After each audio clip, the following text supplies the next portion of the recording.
Hoje eu vou falar sobre acidose e alcalose.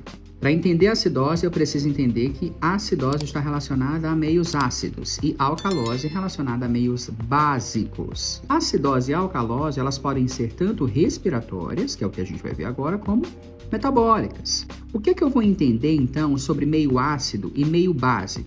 Eu vou entender que o meio ele é ácido quando eu tenho um pH menor do que os valores de neutralidade. Qual é o valor de neutralidade, Samuel? É esse bem daqui, ó, 7,35 a 7,45.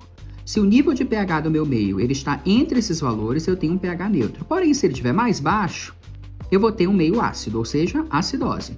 E se ele estiver mais alto, um meio alcalino, ou seja, alcalose. 7,35 é o valor de referência. Quando você tiver menos que isso, você vai ter um caso de acidose. E 7,45 é o outro valor de referência. Se tiver mais do que isso, você vai ter um caso de alcalose. Para essa acidose e alcalose serem consideradas respiratórias, eu preciso levar em consideração não só o valor do pH, mas também uma outra referência, que é a pressão de CO2, ou seja, o gás carbônico. Quando eu tenho essa pressão de CO2 alterada em associação a um caso de diminuição de pH, a minha acidose é respiratória. E quando eu tenho essa alteração de paCO2 com associação a um aumento do pH, eu tenho uma alcalose respiratória. Como é que eu sei que esse nível está aumentado? Quando ele está acima de 45 milímetros de mercúrio, tá bom? Os meus íons H+, também vão aumentar. Isso daqui acontece quando o meu paciente está hipoventilando, geralmente. O que é hipoventilação? É quando o paciente ele não consegue liberar, não consegue soltar a quantidade de gás carbônico que é necessária para equiparar aí com a quantidade de gás carbônico que ele produziu. Ou seja, ele produz ali o gás carbônico fruto do seu processo respiratório, mas quando é para colocar esse gás carbônico para fora, ele não consegue colocar em quantidades satisfatórias. Ou seja, a quantidade desse gás carbônico aumenta. Se essa quantidade aumenta e o meu pH, por conta disso, diminui, eu tenho um quadro de acidose respiratória. Na alcalose é o contrário. Se eu tenho um pH aumentado associado à diminuição dos níveis de CO2 e diminuição dos níveis de H+, eu tenho, muito provavelmente, um caso ali de alcalose respiratória. Aqui a gente vai ter o contrário. Quando é que isso aqui acontece, Samuel? Quando a hiperventilação se instala ali, tá? Então, quando tem uma hiperventilação, é possível de que esse paciente evolua para um caso de alcalose respiratória. Por quê? Ele vai estar liberando mais, né? Vai liberar mais CO2 do que a quantidade que ele precisa ter ali mínima no sangue. Ou seja, os níveis de CO2 vão diminuir. Quando é que eu sei que o nível de CO2 está diminuído? Quando esse valor está abaixo de 35 miligramas de mercúrio. Ok?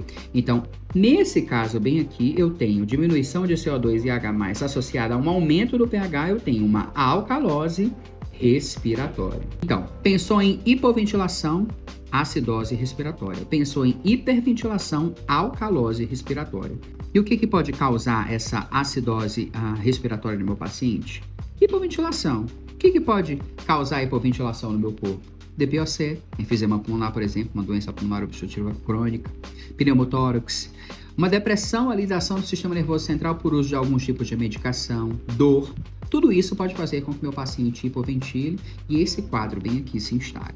A alcalose respiratória, o que pode fazer? Quais são as possíveis causas dessa hiperventilação? Ansiedade, medo, quando o paciente está também experimentando casos de dor, a febre ou qualquer outra desordem metabólica, sepse, por exemplo.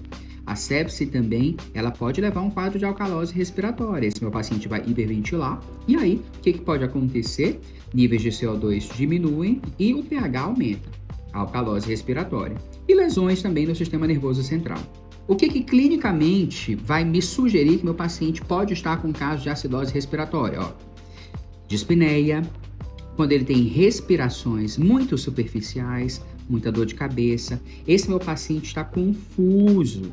Existe uma diminuição na consciência.